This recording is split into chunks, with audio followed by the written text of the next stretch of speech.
Hello, welcome back to episode 18 KSP Next. I'm Lorenzo, and today we're launching people into space. First, this rocket, though, it looks the same as many rockets will in the near future. We're sending a rocket to the moon to do a few contracts. We found some contracts for science from lunar space and to establish orbit around the moon. Now, we need these contracts for the money we will need to upgrade our launch pad. And of course, some more flight hours on the new rocket doesn't hurt either, because later in the episode we will be sending Jebediah out for a stroll. Here we've got the first stage burning out, no peculiarities so far. Second stage igniting as planned and performing its lunar insertion burn. This mission will be covered really quickly because it basically went off to a T. Here we are escaping the Earth's atmosphere with the final burn. And about 3 days later, here we have the third stage circularizing around the moon. Now, obviously, some planning and some other burns happened in between, but as I said, nothing of interest happened there, so we're going to skip over it pretty quickly. Returning science from lunar space as the contract specifies. There we go, contract successful. And of course, we have to work on finalizing our orbit. Now, the biggest reason we did this was money and a few science points. As I said, in saving for the new launch pad, but it's also good to have more lunar comsats around the moon once we start to think about landers or of other probes there. I'm conflicted about actually sending people to the moon because Mars is probably more interesting, but an unmanned lander should at some point be a possibility. There we go, contract for lunar orbit successful, and that concludes that mission. Now, the Endurance mission number 3. Jebediah's goal will be to stay in space for 3 days, of course, validate the new launcher in the process, and there is a records contract for exceeding 9 kilometers per second. All three things this rocket should be easily capable of. Now, we know the burnout phase of the first stage produces a lot of G-forces, so to mitigate this a little bit, I shut down the center engine. I would ideally want to shut down like half of the outer engines as well, but because they're all like in the same symmetry group, I didn't find an easy way to do that, so instead Jebediah just has to grin and bear it. It only lasts for a few seconds anyway, but it is about 15 G. The manned capsule is a bit heavier than the satellite, so it's not as brutal as it was on them, but still a pretty good crush. Fortunately, Jebediah is a strong man, and he survived. Now, we have a contract to go into low Earth orbit with him, into a specific orbit in the veins of apoapsis and periapsis, not inclination. So we're going to have to do a little bit of work fine-tuning that orbit. But the most important challenge will obviously be the power generation, which was a limiting factor on previous missions, and the supply availability, obviously, for him not starving to death or dying of thirst. Anyway, here we are ditching the escape tower. We don't really need that anymore, and deflecting the trajectory a little bit so that we don't smack into it a few seconds down the line. At the end of the orbital insertion burn, we have our solar panels deployed. We have a nice vista here, and I'm actually angling down to keep the burn going, but to not extend the apoapsis too far. I want to stay pretty close to the Earth, so if we were to have a catastrophic engine failure, hopefully the RCS on the pod would be able to nudge the periapsis down into the atmosphere. That's the way I approach these missions. I try to have escape options so that our astronauts can remain alive. At this point, we need to reverse course a little bit, just a blip on the engines there. It's costing 1 ignition, but that's because the contract parameters specified a lower apoapsis than we had.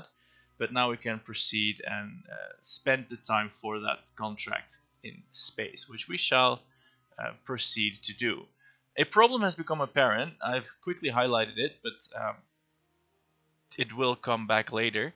The waste is piling up, and this is just spent candy wrappers, food packaging, probably some Kerbal waste. And there's only one storage space for waste on board the spaceship. And we're now in space for not a terribly long time, about can't read it, just about 7 hours, I suppose. far below the anticipated 3 days. So what we're gonna try is accelerate to 9,000 kilometers, 9,000 meters per second, just slightly over 9,000. Yes, get the reference. Get that contract and then save the endurance ones for later, because we obviously don't have the waste space to stay in space for long enough. That's a design oversight. We're gonna have to fix that. Here we are burning the second stage to accelerate over that 9,000 meter per second threshold. So at least we can get a partial success out of the mission and then return home. That's a plan anyway. Jebediah is not agreeing. He's saying something about not caring about candy wrappers and floating poo, but then again, he's not known for his careful and methodical approach to anything, so we're not going to listen to him today. Instead, we're going to look at the Earth, see how pretty it is. Oh my god. As I've said before, I wish I could do this in real life. Anyway, we are over 9,000, and that makes a objective that's achieved. There we go, and the contract successful, obviously. Now, here we have ourselves at Apoapsis, and there's one thing I want to do, and that's decelerate the whole stack so that the second stage also burns up in Earth's atmosphere. This is, well, in gameplay terms, it's probably not strictly necessary because we'll probably not be launching thousands of rockets into the future. But you know, orbital debris is a hazard, and we should dispose of it if we can. So now the whole stack is on a collision course with Earth, and as we wanted to go back home anyway, we can now fine-tune that re-entry using the RCS thrusters, and if we even have a full third stage to do whatever we want with. It's about 1.5 kilometers per second. You'll notice that's less than it was on the probes. The amount of fuel and the engine are the same, but we've added obviously the capsule, the life support systems, some waste space, so it's a lot heavier of a spacecraft. Jebediah has got a few more hours to spend in space before his premature return to Earth, and while he does that, he starts fiddling around with some buttons on his control panel, and he finds a way to dump waste into space. This mod allows you to jettison resources. It also allows you to jettison waste and carbon dioxide. This to me kind of reeks of a interaction that was maybe not quite intended, because if I can just shunt the carbon dioxide overboard and get rid of it that way, that kind of negates the need for lithium hydroxide and power to run the life support and the CO2 scrubbers.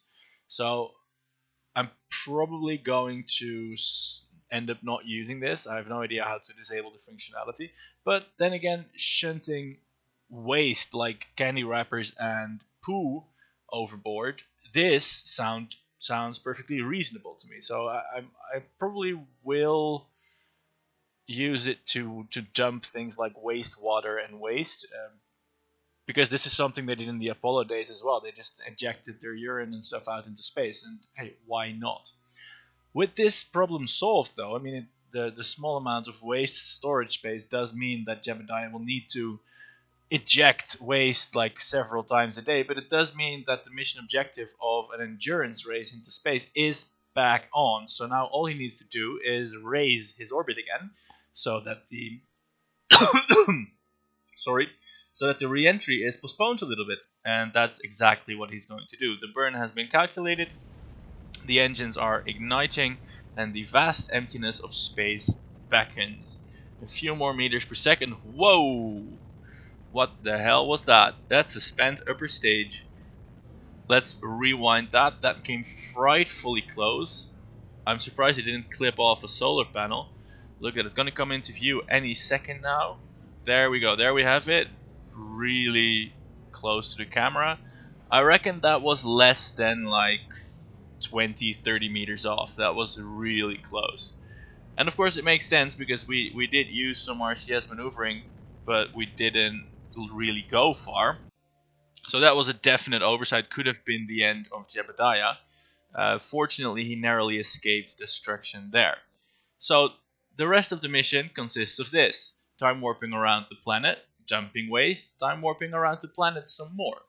And we keep this up until we have about 3 days of endurance. And taking stock of the consumables on the ship tells us that the food, the water, the oxygen absolutely is not the problem. We have enough on this vessel to survive a trip around the moon of those. I mean, we could probably stay in space for weeks on those supplies. The problem becomes apparent once more is power. Even with 3 of the newfangled solar panels, which I'm struggling here to angle correctly towards the sun, still doesn't generate enough to fully run all the spacecraft systems. And without power, 2 important things happen. One, the life support will fail. This will be deadly in a matter of hours. But more importantly, the systems for the RCS and the attitude control don't work. So our re-entry is pretty much borked. Actually, I'm not too sure about that, but I don't think you can use an RCS system without power. Anyway, the mission is aborted after all, and a course is plotted for a premature entry. So, assuming Jebediah survives this re-entry, we'll have successfully completed the contract for a low Earth orbit mission of 1 day and 3 hours, narrowly. We will have successfully gained the milestone. There we have it, the upper stage exploding violently. We'll have successfully achieved the milestone of 9 kilometers per second, and we'll have tested the Lunar rated heat shield with a faster than low Earth orbit descent, but still somewhat below lunar speeds, about 9,000 meters per second. Here we have this re-entry accelerated about 10 times because it takes a long time. At this speed, you can nicely see me rotating the capsule to, control the descent. We see the lunar rated heat shield is well up to the task. It only ablated a little bit, and we have a very properly, adequately controlled and well-managed descent into the atmosphere of Kerbin. Whoops, I did not say that. Into the atmosphere of Earth. And just in a few more seconds, Jebediah will splash down and be recovered, ready to fly again. I think we are ready for a manned lunar flyby. Thanks for watching. Check out the next episodes if they're up already. I still have some footage in the bank, so there should be more relatively soon.